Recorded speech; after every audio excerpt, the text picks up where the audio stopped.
días para todos ustedes. Estoy muy honrado de que me hayan invitado a este evento, porque este evento huele a Constitución.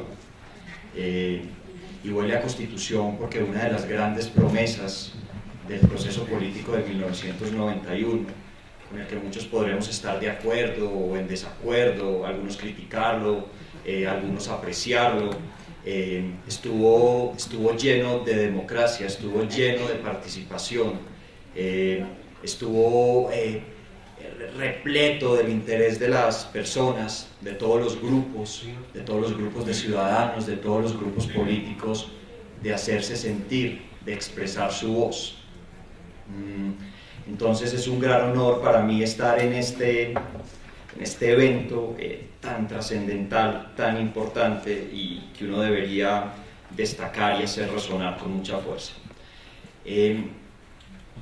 Y empezaba yo señalando, digamos, que huele a Constitución, porque, digamos, la gran promesa de la Constitución, reitero, fue constituir una república democrática, participativa y pluralista, además de otras cosas, pero una gran promesa, una república democrática, participativa y pluralista. Y yo quisiera contarles esto, que puede sonar un poco técnico, como de abogado, pero que es muy fácil comprender.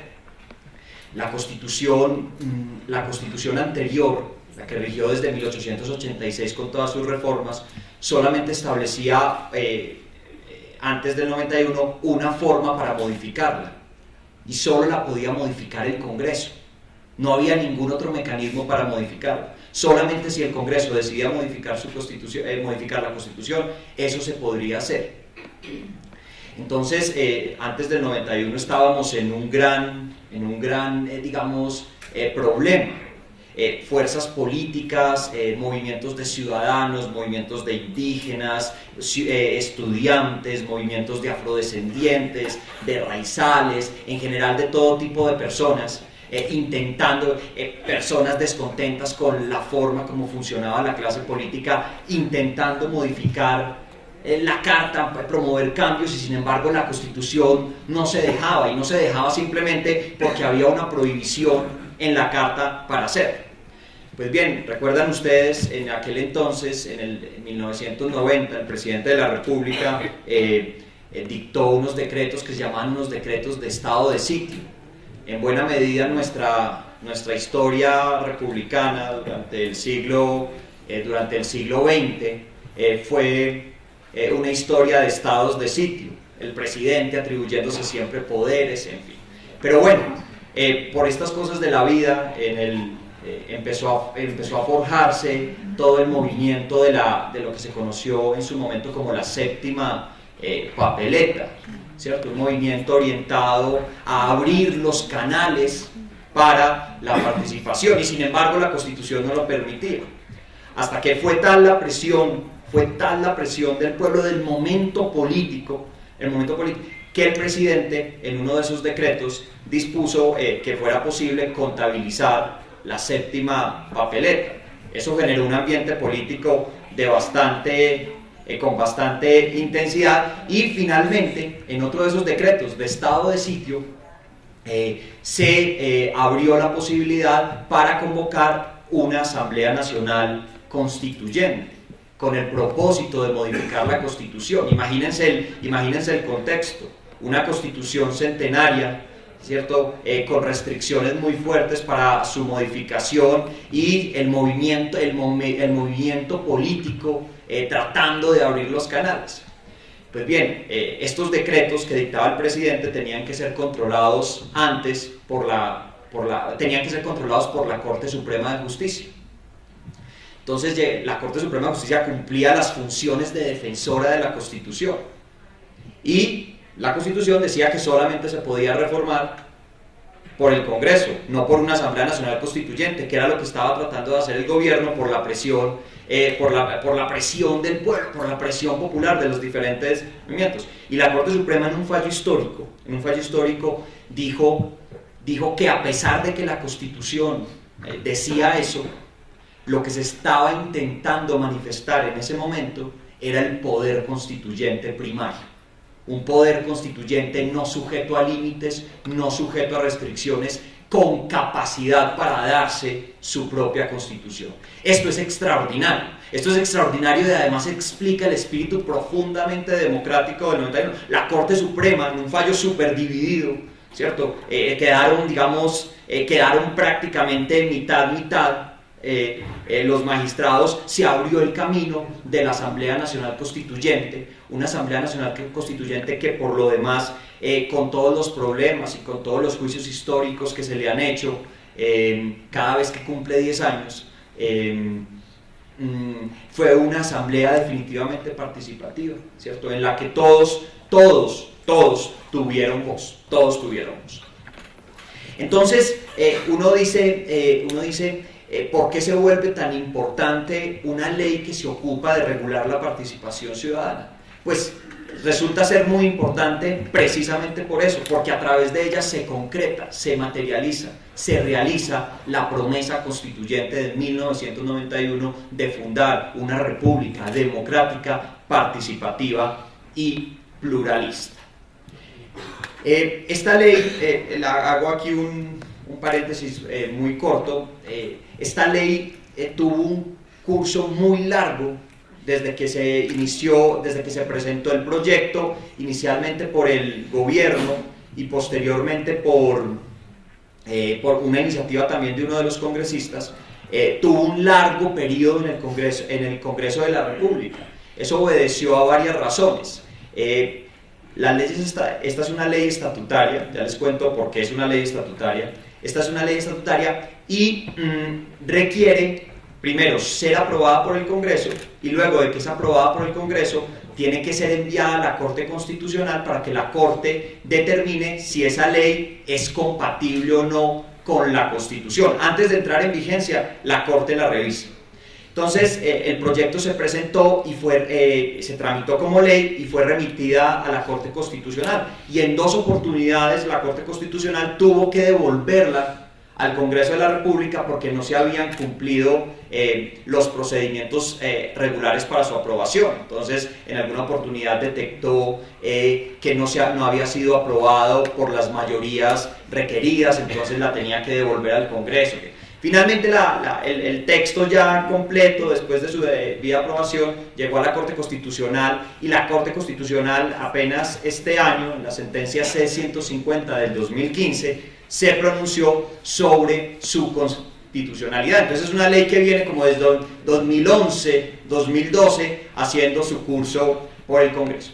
Y quiero aquí indicarles una cosa: esta es una ley estatutaria, y es una ley estatutaria que reforma una ley estatutaria anterior, que era la ley que todavía permanece vigente en muchas de sus partes, la ley 134 de 1994. Pero ¿qué significa que sea una ley estatutaria? La Constitución reservó para las leyes estatutarias los asuntos más importantes. Entonces, a través de leyes estatutarias que se regulan los derechos fundamentales, la administración de justicia, la participación ciudadana, las garantías electorales. Los asuntos más importantes para la Constitución se regulan a través de leyes estatutarias. Entonces tienen un procedimiento muy cuidadoso de elaboración. Por ejemplo, tienen que ser aprobadas por las mayorías absolutas del Congreso. ¿Esto qué quiere decir? Que para su aprobación se requiere un alto nivel de consenso político, porque son tan importantes que tienen que tener un alto nivel de consenso político en el Congreso. Y adicionalmente el constituyente dijo, además deben ser aprobadas en una sola legislatura, o sea, en un año. ¿Esto qué implica? Que el constituyente, la Constitución del 91, quiso que los debates alrededor de ese tipo de leyes se concentraran, para que no se extendieran a lo largo del tiempo, sino que se concentraran en determinados momentos. Y finalmente, tiene un control previo de la Corte, un control previo que es integral. La Corte revisa toda la ley para determinar una a una sus normas, aunque sean 113, como es en este caso, si la ley es compatible o no con la Constitución. De manera tal que cuando la ley, digamos, cuando el proyecto de ley es aprobado por la Corte Constitucional y luego sancionado por el presidente, digamos, queda dotada de un valor especial. Y ese valor especial, además, tiene otra consecuencia, y es que esas son normas Ustedes de pronto han oído esto, a veces lo han dicho, estas son normas que hacen parte de una cosa que se llama el bloque de constitucionalidad. Es decir, normas que tienen casi el mismo valor de la Constitución. Por eso cuando se viola una ley estatutaria, uno bien puede decir que se está violando al mismo tiempo la Constitución. Entonces, es una ley muy importante en su estatus. Los asuntos más sensibles para nosotros como sociedad, derechos fundamentales y mecanismos de protección, participación ciudadana, garantías electorales, administración de justicia, lo que más le preocupa a las personas. Yo entonces quisiera como dividir en este tiempo que tengo, que son aproximadamente 38 minutos, a partir de ahora, quisiera dividir como la exposición en las siguientes partes. En primer lugar, quisiera hacer referencia a lo que podría ser la fundamentación constitucional del carácter democrático del Estado. ¿Qué significa y por qué se dice que el Estado colombiano tiene carácter democrático? ¿Por qué se dice en la Constitución del 91? A continuación de ello, trataré como de presentarles las ideas que tuvo la Corte Constitucional para examinar esta ley. Es decir, cuáles son como las ideas centrales que tiene la Corte Constitucional para revisar una ley como esta. Luego les cuento brevemente cuál es la estructura general de la ley. Es una ley que hay que leer con cuidado porque es una ley a veces larga, a veces densa, ¿cierto? Entonces, ¿cuál es la estructura general? Y luego haré referencia como a los principales cambios en algunos de los mecanismos de participación. Aquí podríamos hablar de muchos temas, pero yo quisiera concentrarme en algunos que además hoy, por esta época, según veo, han estado de moda, digamos, como la discusión sobre el plebiscito, la discusión sobre el referendo, sobre la consulta popular. Entonces trataré como de detenerme en algunos aspectos que pueden ser importantes en este punto. Bueno, y entonces la primera pregunta que uno se hace es, ¿qué supone, qué implica que el Estado colombiano sea democrático? Y esto tiene a veces a uno se le olvida, pero que Colombia sea un Estado democrático con todas sus dificultades significa cosas muy importantes. Primero, que el pueblo es el poder supremo, ¿cierto? Si algo caracteriza a los sistemas democráticos es que el pueblo es el poder supremo. La soberanía radica en el pueblo, dice el artículo 3 de nuestra Constitución. La soberanía no radica en el rey, ni la soberanía está radicada en Dios desde el punto de vista político. No, la soberanía radica en el pueblo. Y esto supone el ejercicio por parte del pueblo de este poder, bien directamente o bien a través de sus representantes. Cuando se manifiesta a través de sus representantes es lo que se conoce como democracia representativa. Y cuando lo ejerce directamente es lo que se conoce como democracia participativa.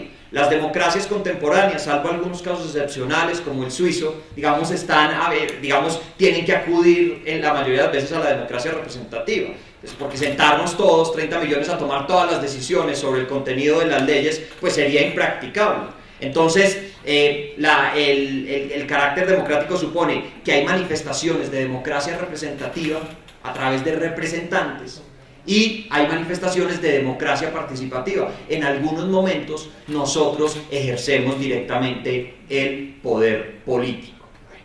Dicho eso, entonces, el pueblo ejerce esa democracia o bien, la primera manifestación es mediante actos electivos, mediante el voto. Esa es la manifestación de la democracia representativa. ¿Cómo se concreta la democracia representativa? A través del voto, a través de la elección de quienes me van a representar, Esto es muy significativo, no es cualquier cosa. El voto es un acto muy importante. Es quién va a tener la voz por mí. Y la segunda manera, entonces, la democracia participativa, es que el pueblo y las organizaciones sociales intervienen en el ejercicio y el control del poder político. Entonces, democracia representativa, democracia participativa, democracia representativa a través de actos electivos, democracia participativa a través de la intervención directa del pueblo y de las organizaciones sociales. Y adicionalmente, y esto es muy importante, la democracia no es simplemente el triunfo de las mayorías. La democracia también supone y lo supone hoy más radicalmente que nunca la protección de las minorías. Las democracias no solamente es reitero, el amparo de las decisiones mayoritarias, sino también el respeto de las minorías. Y esto se refleja, por ejemplo, en grandes debates en Colombia. Por ejemplo, el derecho de las comunidades indígenas a ser consultadas previamente cuando se va a intervenir su territorio. Aunque sea un gran plan de desarrollo que va a generar grandes efectos para el país, grandes ingresos, hay comunidades que son especialmente protegidas por la Constitución y que tienen que ser consultadas previamente. Sus derechos no pueden ser utilizados, no pueden ser eliminados por las mayorías. Esto antes no era así. Recién terminó la Revolución Francesa, fue el triunfo de las mayorías, ¿cierto? Y la mayoría era la mayoría burguesa, ¿cierto? Hoy ya la democracia no es el triunfo de las mayorías, es la coordinación entre mayorías y minorías, y muchas minorías están especialmente, piensen en comunidades afrodescendientes, indígenas, comunidades raizales y palenqueras, entre muchas otras. Bueno. El carácter participativo de nuestra democracia indica, digamos, hay unas ideas muy importantes, y debe profundizarse en cuanto sea necesario, absolutamente necesario, la democracia representativa, y debe profundizarse en cuanto resulte posible la democracia participativa. Estas ideas creo que son muy importantes, ¿cierto? Es decir, la democracia representativa parece ser necesaria porque no nos podemos sentar todos nosotros a tomar las decisiones, ¿cierto? Entonces, en cuanto sea absolutamente necesario, democracia representativa, pero en cuanto sea posible, democracia participativa. Esto lo que supone es una fuerza expansiva de la democracia participativa, de la posibilidad de los ciudadanos de ejercer directamente el poder político.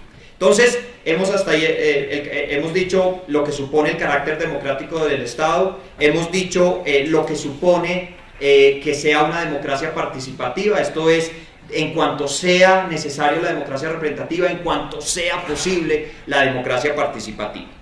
¿Y cómo se concreta más específicamente esa democracia participativa? O mejor, esa democracia.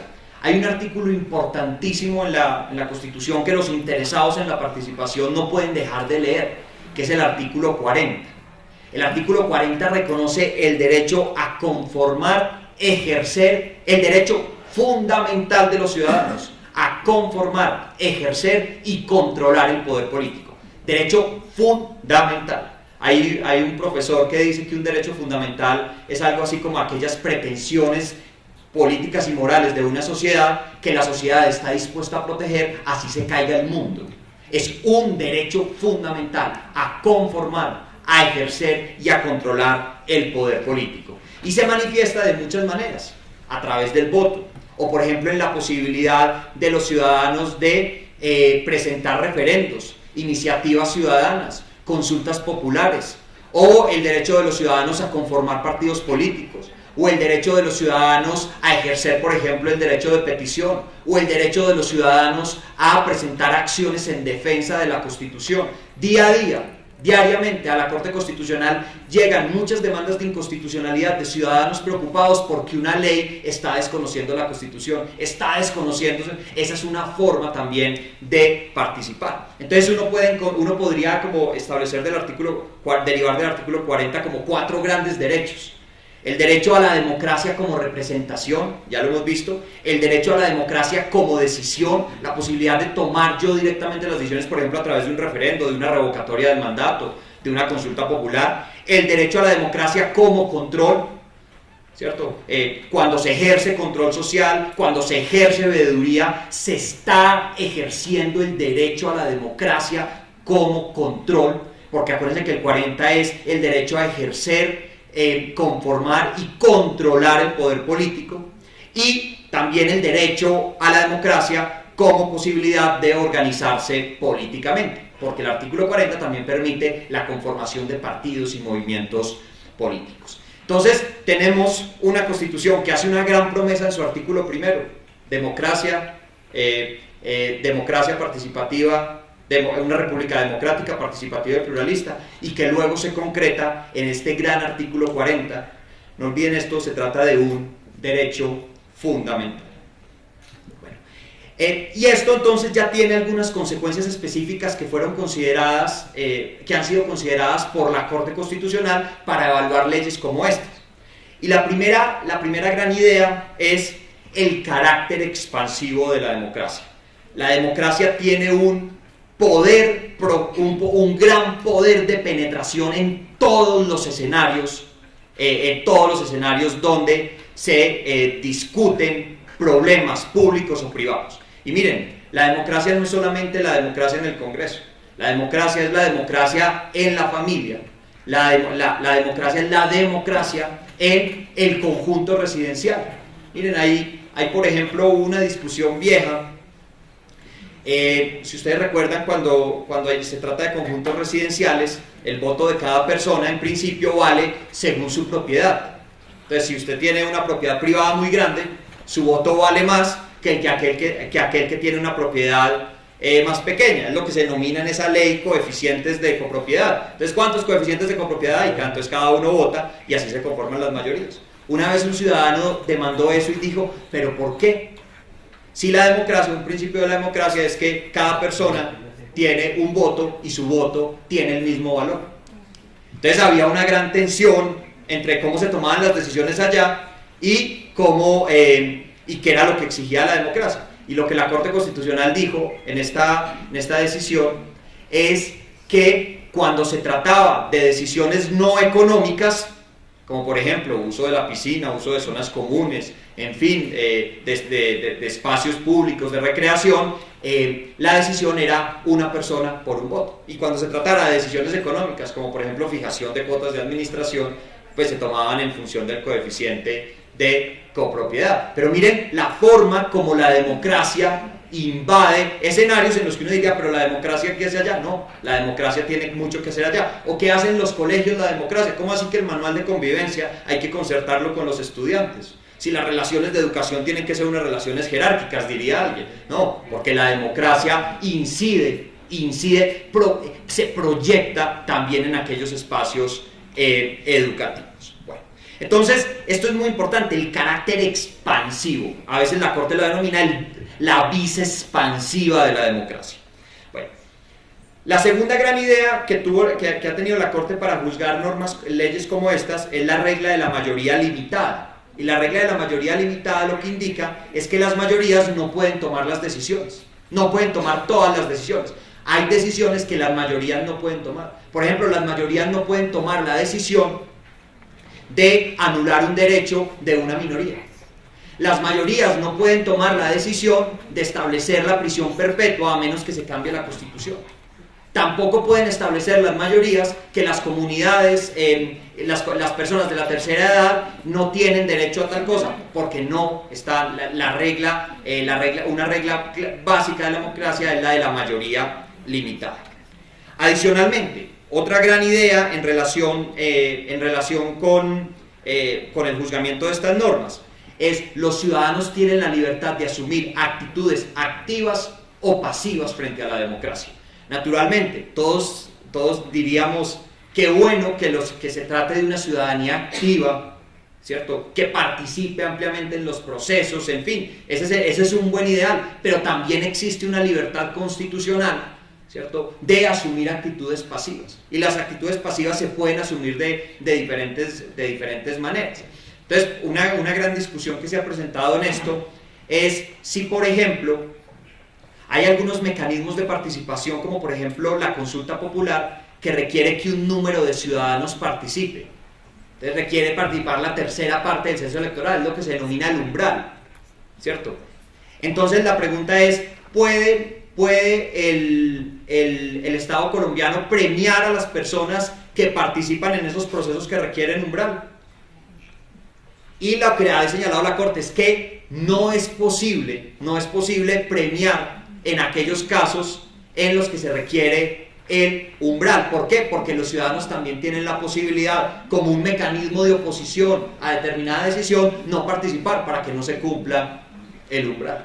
Entonces, o sea, hay en otros como el voto, en los que no hay en las elecciones, en las que no hay umbral, en las que sí se puede premiar la participación. Bueno, la otra era la regla que ya les mencionaba, que es una regla clásica de la democracia, y es una persona, un voto. Este es un gran triunfo. A veces a uno se le olvidan estos grandes triunfos, pero cuando fue aprobada cuando se ocurrió todo lo de la Revolución Francesa, la gran pelea de lo que se denominaba el tercer estado, que era el pueblo, era porque si ellos eran más, solamente tenían un voto, y la nobleza y el clero, que eran menos, tenían también un voto. Entonces, esta regla no se puede olvidar, la regla de una persona, un voto.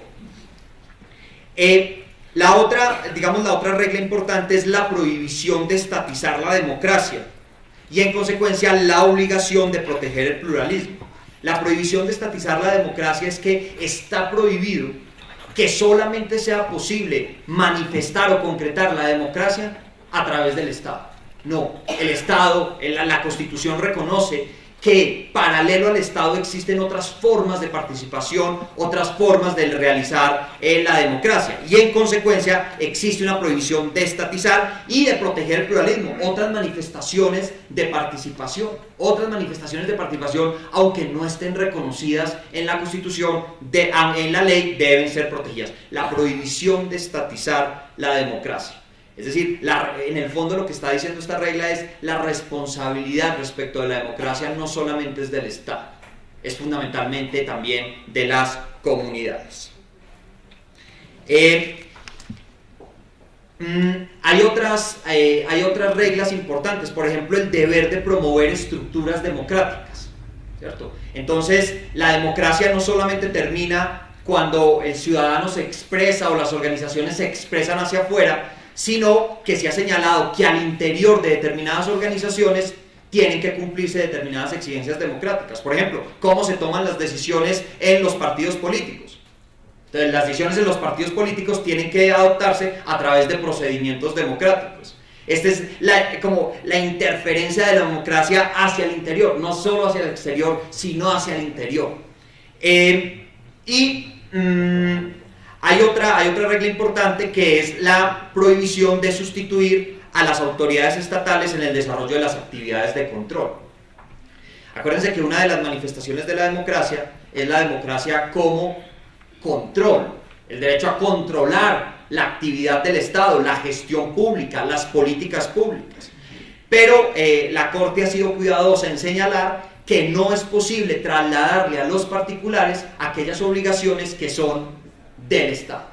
No es posible entonces asignarle a los particulares la obligación de adelantar ellos solos la gestión fiscal, cuando existen contralorías que tienen a su cargo esa responsabilidad, o la obligación de investigar delitos contra el patrimonio público, cuando esa responsabilidad le corresponde a la Fiscalía o a las autoridades disciplinarias, entre otras. Entonces, existe una prohibición de sustituir, reitero, a las autoridades estatales en el desarrollo de las actividades de control. Estas son, digamos, es como el marco más general que utilizó la Corte para juzgar esta que fue finalmente aprobada como ley estatutaria. ¿Cuál es la estructura de la ley? La ley está dividida en 9 títulos. Esos títulos, a su vez, algunos se dividen en capítulos. Son 113 artículos. El primer título se ocupa de definir cuál es el objeto de la ley. Entonces, allí se establece que el objeto de la ley es regular los mecanismos de participación democrática, ¿cierto? Y adicionalmente otras formas de organización social. ¿Agotó esta ley las posibilidades de regulación? No. Simplemente se regularon algunas. Unos ciudadanos en el proceso de control que se surtió ante la Corte decían: esta ley omitió de manera inconstitucional regular, por ejemplo, el derecho especial de las comunidades étnicas o afrodescendientes a participar, o no reguló un derecho especial de las mujeres a participar, y algunos acusaban la ley por haber omitido eso. Lo que dijo la Corte Constitucional es que una ley como estas podía regular algunos asuntos sin perjuicio de que esos otros asuntos que echaban de menos a algunos de los ciudadanos pudieran ser regulados posteriormente. Entonces, no es una ley exhaustiva. De hecho, ustedes saben, por ejemplo, en materia de veedurías ciudadanas existe una ley aparte, más completa, la ley 850, que se ocupa de esta materia. Bueno, el segundo título se ocupa de establecer reglas comunes a todos los mecanismos de participación ciudadana. ¿A qué mecanismos de participación ciudadana me estoy refiriendo? Por ejemplo, al referendo, a la iniciativa normativa, a la revocatoria del mandato, a la consulta popular y al plebiscito y al cabildo abierto. Son, digamos, los principales mecanismos de participación que se regulan acá. Entonces establecen reglas comunes. También, como algunos de estos mecanismos requieren a veces aprobación o de los consejos municipales o de las asambleas departamentales, se establece una regulación sobre el paso a través de esas corporaciones. En el título 3 se regula más específicamente cada uno de estos mecanismos. Entonces se establecen reglas particulares sobre el cabildo abierto. Una de las grandes modificaciones en materia de cabildo abierto es que antes solamente estaba previsto para el nivel municipal. Esta ley lo amplía al nivel departamental y adicionalmente, digamos, se establecen, reitero, reglas particulares sobre cada uno de los mecanismos. Cuántas personas tienen que participar, cuándo se aprueba un determinado mecanismo, qué pasa cuando se revoca el mandato, qué pasa cuando se aprueba un referendo, qué pasa con una consulta popular en caso de ser aprobada, en fin. Este es el título tercero. El título cuarto se ocupa de regular lo que se denomina la rendición de cuentas. Y allí se establece la rendición de cuentas obligatoria para la rama ejecutiva y para las juntas administradoras locales, los consejos y las asambleas. Una de las acusaciones que se dirigió contra la ley era que no se había regulado la rendición de cuentas por parte del Congreso. Nuevamente la Corte, de los congresistas, nuevamente la Corte hizo la misma consideración. Hubiera sido posible que se regulara acá, pero si no se hizo, eso no hace inconstitucional o contraria a la Constitución la ley. Entonces es posible que, pero pues no sé, como se quiera mirar, no se reguló ese asunto. Solamente para la rama ejecutiva, para las juntas administradoras locales, para los consejos y las asambleas. Yo no sé si ya se habrá expedido para ejercer este derecho o para hacer realidad la rendición de cuentas. Es muy importante la expedición del denominado Manual Único de Rendición de Cuentas, que creo que es una herramienta muy importante para llevar a efecto, para concretar este mecanismo. En el título quinto es un gran título que se denomina del control social a lo público. Es un título que tiene problemas en su denominación técnica porque es un gran título del control social a lo público y uno de sus capítulos es del control social a lo público.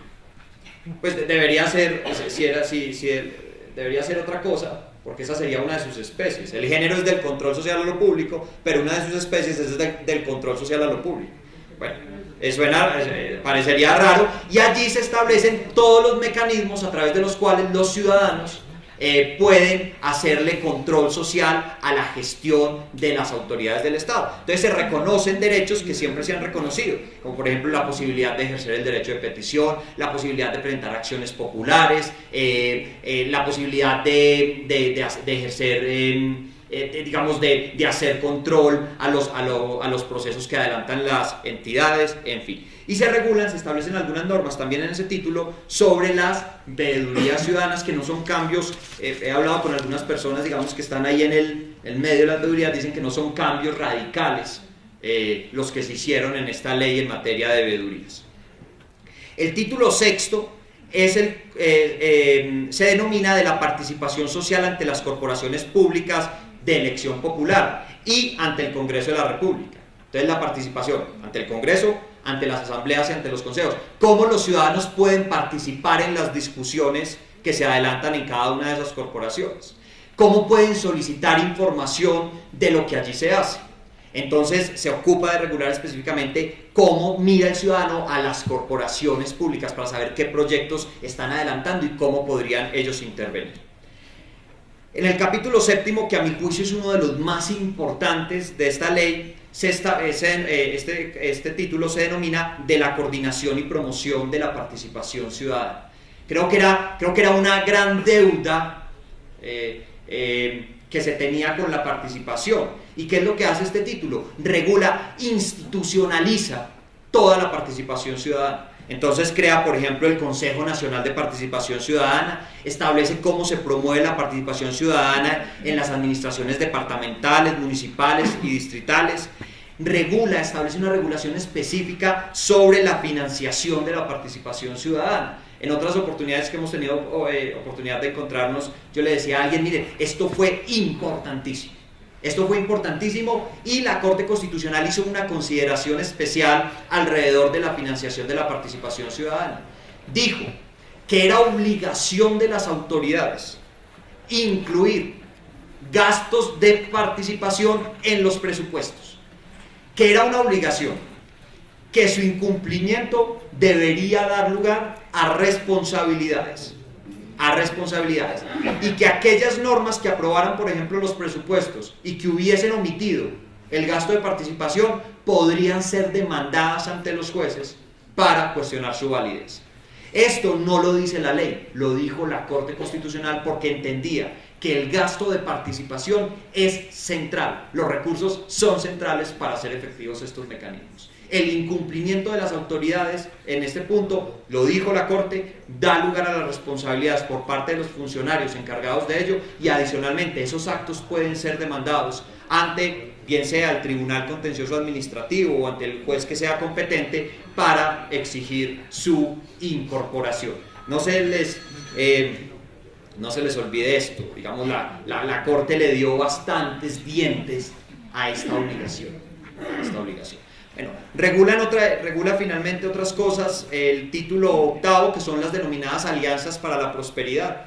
Eso es la posibilidad de llegar a acuerdos cuando se pretendan adelantar proyectos mineroenergéticos entre la comunidad, las empresas privadas, el gobierno, alrededor de estos proyectos. Fue acusada porque la expresión alianzas para la prosperidad se asociaba a un gobierno especial. Entonces un ciudadano dijo, ¿cómo es posible que en una ley de participación se incluya un nombre que corresponde a un programa de un gobierno?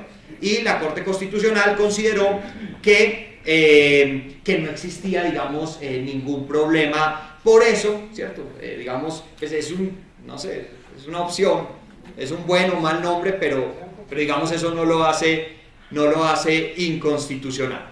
Y muy importante señalar, como se trata de acuerdos para proyectos mineroenergéticos, dice la ley y dijo la Corte Constitucional claramente que eso nunca sustituía de ninguna manera el deber de realizar consulta previa cuando se afectaran a comunidades étnicas. Y el último título, que es el título noveno, es el que se denomina título de disposiciones varias. Les dice cuándo entra en vigencia la norma, da algunas pistas sobre cuál es el alcance de los derechos de los ciudadanos, los deberes, en fin. Como ya se está acabando el tiempo, sí, ya me quedan 10 minutos. Entonces, quisiera como darles algunas ideas sobre las principales regulaciones para que ustedes puedan leer luego posteriormente la ley un fin de semana, ¿cierto? Y entonces hay algunos grandes mecanismos en esta ley. El primer mecanismo es el denominado iniciativa popular legislativa y normativa. ¿Qué es este mecanismo? Que en verdad es un derecho. Es el derecho de los ciudadanos a presentar proyectos de normas. ¿Ante quién? Ante los consejos, ante las asambleas o ante el Congreso. Es el derecho de los ciudadanos a presentar proyectos para que sean debatidos en el Consejo, en la Asamblea o en el Congreso. ¿Qué se requiere, digamos, para que uno pueda presentar un proyecto? Si el propósito es presentar un proyecto de ley o un proyecto de modificación de la Constitución, se requiere un apoyo del 5% del censo electoral. Entonces yo tengo que reunir firmas correspondientes al 5% electoral para poderlo presentar al Congreso de la República. Y si es un referendo, perdón, si es una iniciativa territorial, para presentar una norma en el Consejo o en la Asamblea, se requiere el 10% del censo electoral. Ahora, ¿qué implica esto? Esto implica varias cosas importantes. Porque uno dice, bueno, lo presenta y entonces ¿qué? ¿Qué pasa? Entonces, ¿qué dice la ley? La ley dice que, primero, el proyecto tiene que ser tramitado como proyecto urgente, ¿cierto? Esta es una posibilidad excepcional. Solamente el presidente de la República en algunas leyes puede decir tramítese de manera urgente. Cuando viene respaldado por el pueblo hay que tramitarlo de manera urgente. Los términos para su discusión y para su aprobación son improrrogables.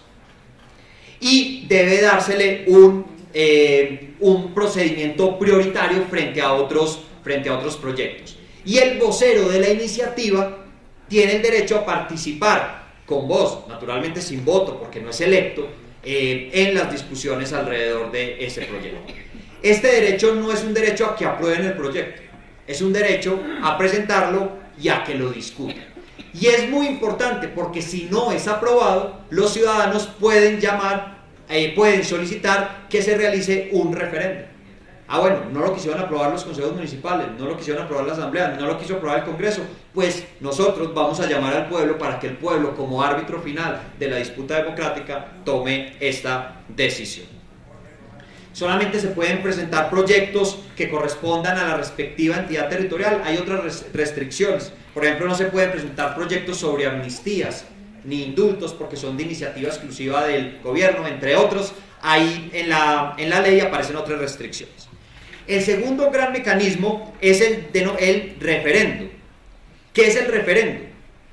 Es el derecho del pueblo a ser convocado para que apruebe o rechace un proyecto de norma o derogue una vigente. En el anterior es el derecho del pueblo a presentar un proyecto para que sea discutido en el Congreso, en los consejos o en las asambleas o en las juntas administradoras locales. El referendo es un derecho del pueblo a ser convocado para que él decida si se aprueban determinadas normas o si se derogan algunas ya vigentes. Hay muchas modalidades de referendo. Desde la perspectiva de la materia sobre la cual se pronuncia, uno podría hablar de referendos constitucionales cuando el objeto es una norma de la Constitución, referendos legales cuando la norma es una ley, o referendos territoriales cuando, por ejemplo, lo que se busca discutir es un acuerdo de un consejo municipal o una ordenanza de una asamblea departamental. ¿Qué otras posibilidades existen? Miren, esta ley amplió las posibilidades del referendo. Yo les contaba, una primera posibilidad del referendo es cuando no se aprueba la iniciativa presentada por los ciudadanos, surge la posibilidad del referendo. Otra posibilidad es que la asamblea departamental o el consejo municipal convoquen al pueblo para que él se pronuncie sobre la aprobación o no de una determinada norma. Y otra posibilidad es, aunque yo no haya presentado una iniciativa normativa, la mencioné anteriormente, aunque la asamblea o el consejo no me convoque, si una iniciativa de referendo está apoyada por el 20% del censo electoral territorial, esto solamente es para el nivel territorial, el 20% del censo electoral territorial, hay posibilidad de convocarlo directamente, sin necesidad de hacer tránsito ni por la asamblea ni por el consejo, sino el pueblo directamente se llama a sí mismo. Vamos a decidir sobre este asunto, ¿cierto? Porque tenemos el 20% del censo. Hoy por hoy, digamos, la discusión sobre los referendos se ha vuelto importante porque es una de las discusiones sobre cómo, por ejemplo, deberían aprobarse los acuerdos en un eventual proceso de paz. Lo que yo quisiera destacar simplemente acá es para que un referendo sea aprobado, se requiere que participe la cuarta parte del censo electoral, ya sea en el nivel nacional o en el nivel territorial, y lo apruebe la mitad más uno. ¿Qué se aprueba? Reitero, se aprueban normas. Entonces lo que tendrían que someterle al pueblo en un referendo es un proyecto de norma. Está cualquier norma. ¿Cierto? Bueno, el otro mecanismo es la consulta popular. El otro mecanismo es la consulta popular. La consulta popular tiene por objeto preguntarle al pueblo un asunto de trascendencia nacional o territorial. ¿Cierto? Hacerle al pueblo una pregunta de trascendencia nacional o territorial. No se le somete una norma, sino una pregunta. ¿Está usted de acuerdo con impulsar el proceso de paz? No sé. ¿O no está de acuerdo con eso? ¿Cierto? Se le hace una pregunta. No es un proyecto de norma. Esto es lo que lo diferencia radicalmente del referéndum. Antes de la ley, de esta nueva ley, solamente podía convocar a la consulta popular el presidente, el gobernador o el alcalde, ¿cierto? A raíz de esta modificación es también posible que el pueblo promueva la convocatoria de una consulta popular. Sobre esto hubo una discusión importante en la Corte. Finalmente la Corte declaró constitucionales estas normas, y si es una iniciativa de consulta popular nacional se requiere el 5% de apoyo del censo electoral, y si es una iniciativa territorial se requiere del 10% del censo electoral. Para aprobar una iniciativa de estos, ¿qué se requiere? Que participe la tercera parte del censo electoral, no la cuarta como en el referendo, la tercera, o sea, es un umbral más alto, y que sea aprobado por la mitad más uno de los participantes. Aquí miren que lo que se hace una pregunta general que tiene que implementarse a través de diferentes vías. Puede ser que tenga que implementarse por el Congreso, o que se tenga que implementar por el presidente, o por el gobernador y la asamblea, o por el alcalde y el consejo. Lo cierto es que si, por ejemplo, el Congreso no aprueba una ley que sería obligatoria para implementar la decisión del pueblo en una consulta popular, el presidente lo puede hacer mediante un decreto, ¿cierto? Es un mecanismo bastante interesante, pero requiere una participación mínima también muy alta. Hay algunos asuntos que no se le pueden consultar al pueblo. Por ejemplo, en el nivel territorial no se le puede hacer una pregunta del nivel nacional, ¿cierto? Solamente se le puede hacer preguntas del nivel territorial. ¿Cómo? No, porque es decir, hay asuntos, por ejemplo, la fijación de delitos y de penas. Hay asuntos que solamente le corresponden al Congreso. Imagínense ustedes los consejos municipales aprobando allá delitos, ¿cierto? Es un asunto nacional. Ahora, lo más complejo es determinar cuándo un asunto es nacional y cuándo es territorial. Esa es la gran discusión. Esa discusión se ha presentado alrededor de algunos debates importantes aquí en Bogotá, por ejemplo. En fin, bueno. El otro mecanismo que existe, que también se denomina consulta popular, ya voy acabando, es la consulta popular constituyente. La consulta popular constituyente tiene por objeto preguntarle al pueblo si está de acuerdo con convocar una asamblea nacional constituyente a fin de modificar la Constitución. Este asunto también ha aparecido en el último tiempo, ¿cierto? Entonces, ¿cómo se convoca aquí una asamblea nacional constituyente? El Congreso tiene que aprobar una ley mediante la cual se convoca al pueblo para que el pueblo se pronuncie si está de acuerdo con convocar una asamblea nacional constituyente, ¿cierto? Es un proceso bastante complejo, pero es que se trata de una forma de modificar la Constitución. ¿Qué dice la Constitución sobre esto? Que para que se apruebe la convocatoria a una asamblea nacional constituyente, es que ese es el mecanismo más difícil de aprobar, se requiere que lo apruebe la tercera parte del censo electoral. No que participe la tercera parte del censo electoral como en el caso de la consulta popular o en la cuarta parte en el referendo. Que lo apruebe la tercera parte del censo electoral, que es bastante difícil. Pero ahí está, digamos, este camino. Claro, es que como a través de la Asamblea Nacional Constituyente podríamos, por ejemplo, derogar la Constitución, pues digamos hay que asegurarse que la voluntad popular tenga claro que ese es el propósito. Bueno, el otro mecanismo es el plebiscito. Aparentemente está en proceso de algunos ajustes en el Congreso de la República. El plebiscito, tal y como está hoy regulado, tiene por objeto someter al pueblo decisión política del presidente de la República. Solamente del presidente de la República. El plebiscito solamente es en el nivel nacional, no hay plebiscito en el nivel territorial. Se ha discutido mucho sobre su carácter obligatorio.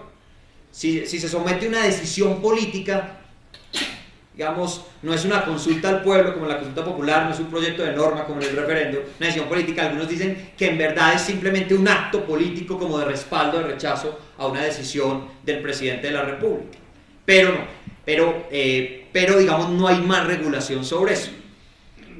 Se requiere que participe el 50% del censo electoral y que lo apruebe más del 50% del censo electoral, ¿cierto? Que participe por lo menos es muy en general en un plebiscito que se ha aprobado es bastante difícil. No he podido oír ahí en las noticias que están tratando de reducir esa participación. Listo, ya voy, déjenme terminar con este punto y ya. La revocatoria del mandato, que es el último gran mecanismo que se establece en la Constitución. La revocatoria del mandato tiene un origen muy interesante y es el denominado voto programático. El voto programático es que cuando yo elijo a un alcalde o a un gobernador, estoy eligiendo un programa, no una persona, y en consecuencia, incumplir el programa propuesto por esa persona le permite al pueblo revocar su mandato. Esto es consecuencia del voto programático. Yo no elijo personas, elijo fundamentalmente programas.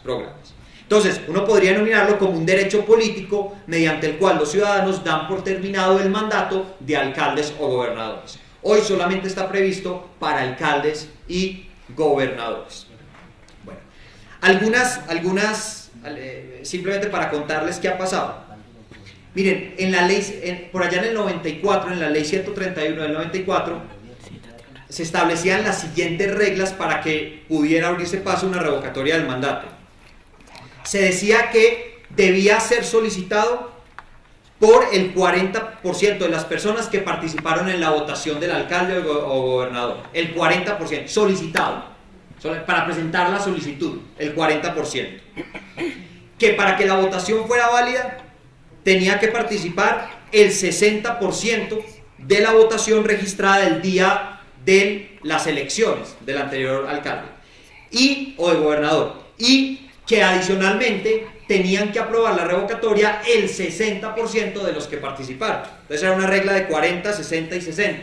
Entonces 60 de los que habían participado en la elección para que fuera válida la votación, y lo revocaban el 60%. Luego, como no había sido posible profundizar este mecanismo, entonces se redujeron las exigencias. Entonces ahorita se establecía que la solicitud la podía presentar el 40% del total de votos del elegido. Antes era de votos de la elección. Ahorita era el 40% del voto de los elegidos, que debía participar el 55% de la votación válida de ese día.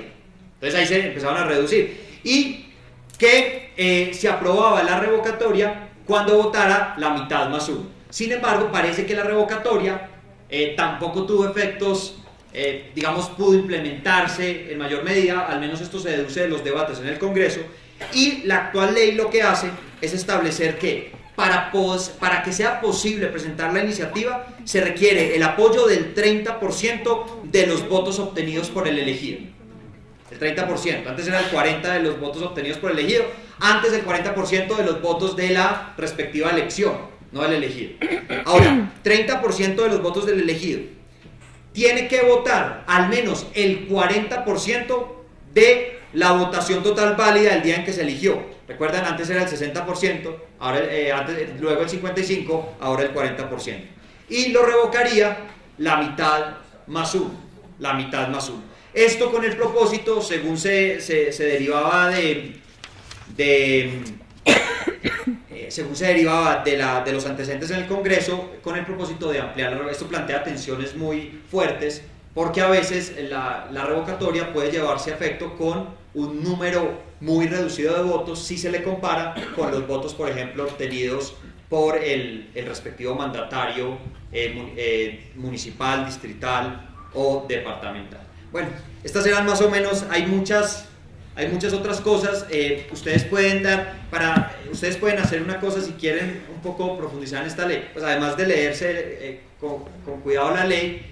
En la sentencia C-150 del 2015 la Corte cierra con un capítulo de conclusiones que pueden ser como un manual de lectura de la ley. Entonces uno puede, porque la sentencia es un poco larga, entonces bastaría de pronto por ahora con el capítulo de las conclusiones para seguirle la pista a esta ley. Les agradezco mucho y los felicito mucho por esta iniciativa.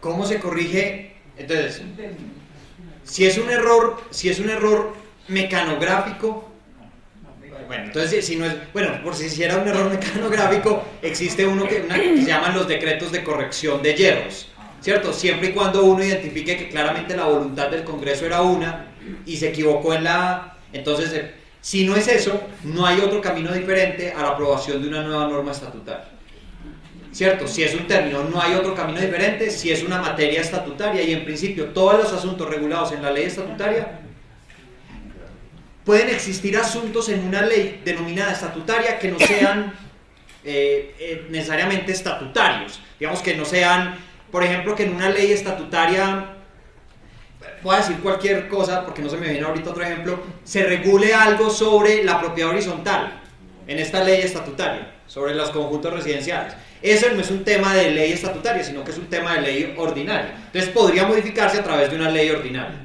Pero si es un tema estatutario, como creo que lo es, por lo que usted dice, no habría otra alternativa. Ahora, ¿cómo se regula eso? ¿Cómo se reglamenta? El presidente de la República, al igual que en el resto de leyes ordinarias, tiene la facultad de expedir decretos reglamentarios.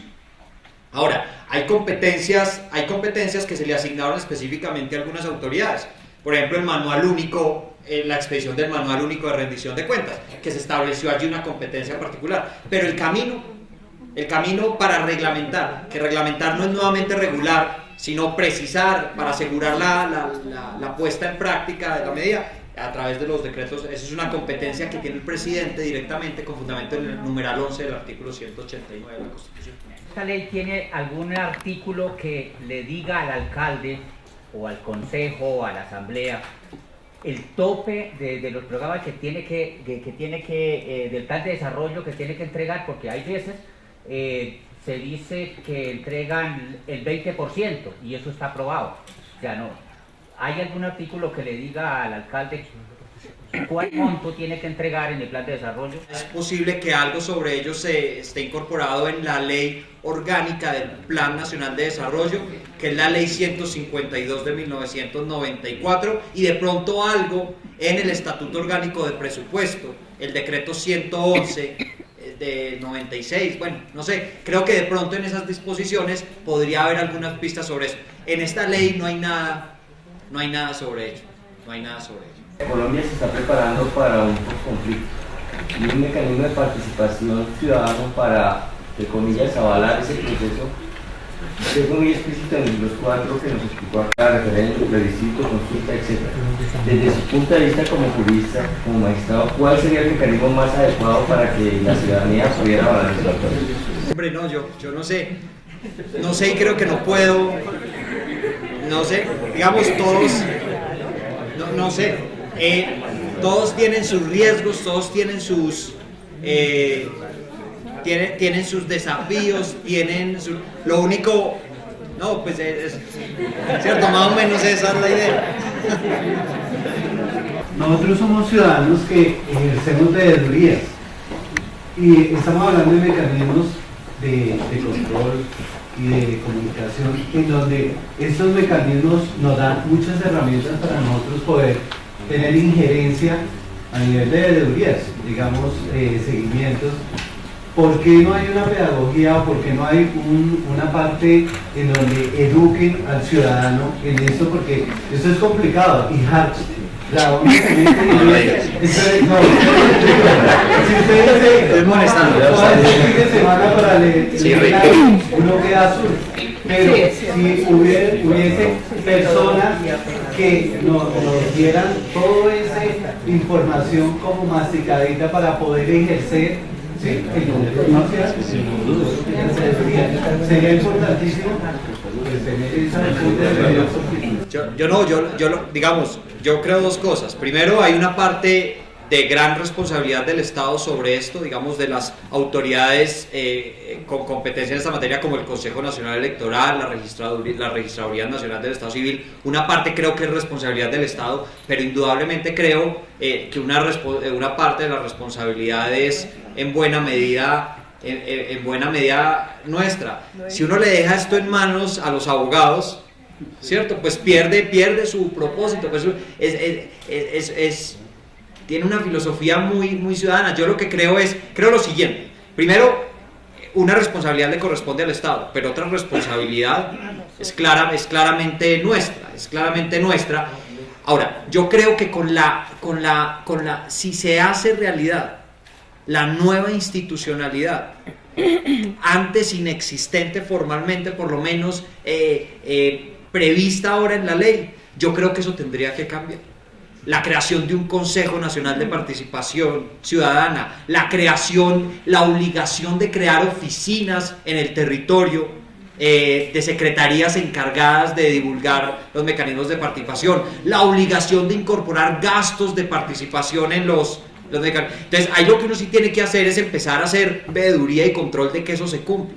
Yo, digamos, por eso insistía tanto en lo que dijo la Corte en esa oportunidad. Entonces, sí, probablemente falta pedagogía a cargo del Estado, pero creo que uno no podría esperar que todo, y este es un buen escenario, digamos, la veeduría hace un gran esfuerzo por crear espacios para esta divulgación. Claro, esto necesita seguramente talleres particulares en donde uno se siente, hombre, qué significa el 5% del censo electoral, cómo se cuenta eso, cómo se presenta una iniciativa ante la registraduría, cuántos votos, necesito firmas, qué hace el vocero, qué hace el comité promotor. Bueno, todas esas cosas que yo creo, pero lo primero es el fin de semana hacer lectura de la ley.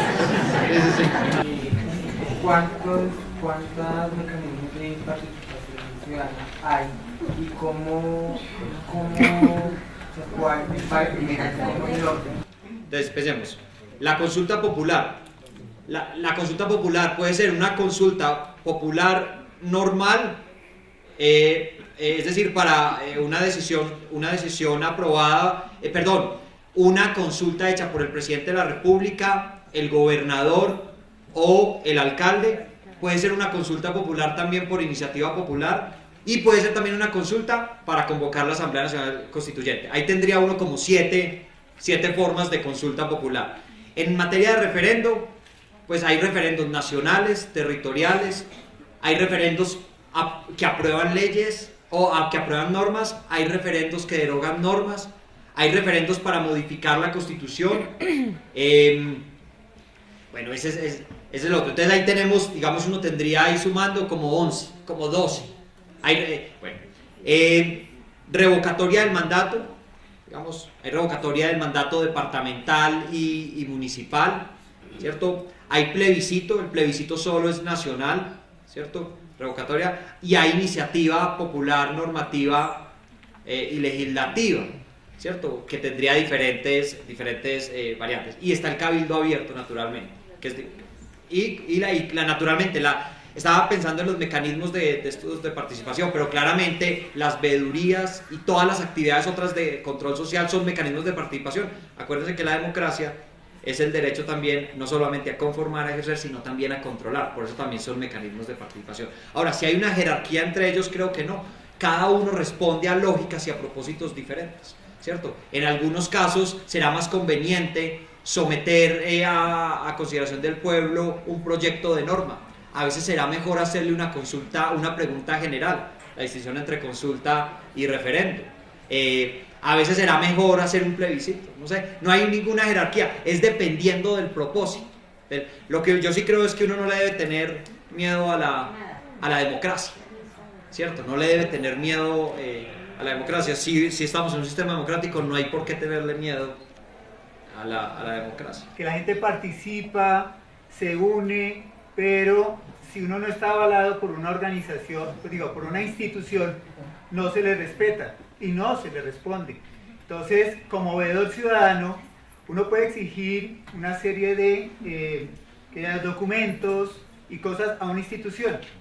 Si uno no se encuentra avalado por la veeduría, esta institución no le da respuesta a uno. Entonces, ¿hasta qué alcance tenemos nosotros los ciudadanos, sin constituirnos legalmente, de que nos respalde verdaderamente la ley y la institución como tal, que diría yo, la legislación, para poder ejercer concretamente y bien esa parte de veeduría? Porque a veces a uno le dicen, si usted no está constituido legalmente, no tiene ninguna participación, ni de voz, ni de exigencia en cuanto al manejo y a la regulación de los recursos en una localidad, o podemos decir en el distrito. Si uno lee el capítulo específico del control social a lo público en esta nueva ley, encontrará que hay un amplio reconocimiento de mecanismos que se le reconocen a los ciudadanos con independencia de su integración a organizaciones sociales, en fin. Naturalmente pueden existir algunas restricciones, pero por ejemplo, el ejercicio, ahí se menciona como uno de los mecanismos de control de la acción de tutela, por ejemplo. Si uno afirma que el derecho a la participación es un derecho fundamental, ¿cierto? Si uno hace esa afirmación, que es una afirmación indiscutible hoy en el estado actual del derecho constitucional colombiano, inmediatamente entonces uno puede invocar la acción de tutela para proteger esos derechos. Entonces, lo que yo creo es que probablemente falta mayor actividad alrededor de este punto. Miren, a la Corte Constitucional llegan aproximadamente al mes 60.000 expedientes de tutela de todo el país para su eventual selección. 60.000. Imagínense eso, esto refleja el país, ¿cierto? Pero los casos en los que uno ve discusiones profundas alrededor de la participación ciudadana son muy reducidos. Entonces ve uno más que todo discusiones alrededor de lo que es muy importante para las personas: pensiones, salud, derecho de trabajo, educación, derecho de petición, a veces, pero petición para resolver problemas. Pero ve uno, digamos, no constata uno un grande debate sobre participación ciudadana. Creo que ahí están a la mano en esta nueva ley, ¿cierto? Porque yo creo que un avance de ese capítulo del control social a lo público es que dijo, mire, el control social a lo público se ejerce a través de los siguientes derechos. Tal, todos los ciudadanos lo pueden hacer. Y si eso es un derecho fundamental, pues es susceptible de ser exigible mediante la acción de tutela. Y creo que en esto a los ciudadanos les claro, uno siempre es escéptico con esto. Uno dice, no, pero es que esto no, esto hay que hacerlo. Si una autoridad, pero digamos eso este es un problema seguramente de derecho disciplinario, ¿cierto? Si una autoridad incumple una de las obligaciones establecidas en la ley estatutaria, la ley 734 establece sanciones para eso. Ahora, que esto sea difícil en la práctica, probablemente es difícil, pero que esto es diferente a lo que ocurría antes de 1991, es una verdad radical. Es una verdad radical. Ahora, indudablemente, a todos nos ha pasado y somos escépticos frente a algunas cosas, pero yo creo que hay que, no sé, hay que seguir pedaleando con esto porque vale la pena, a pesar de que a veces nos vaya mal, pero hay que creer, yo creo. ¿Sí?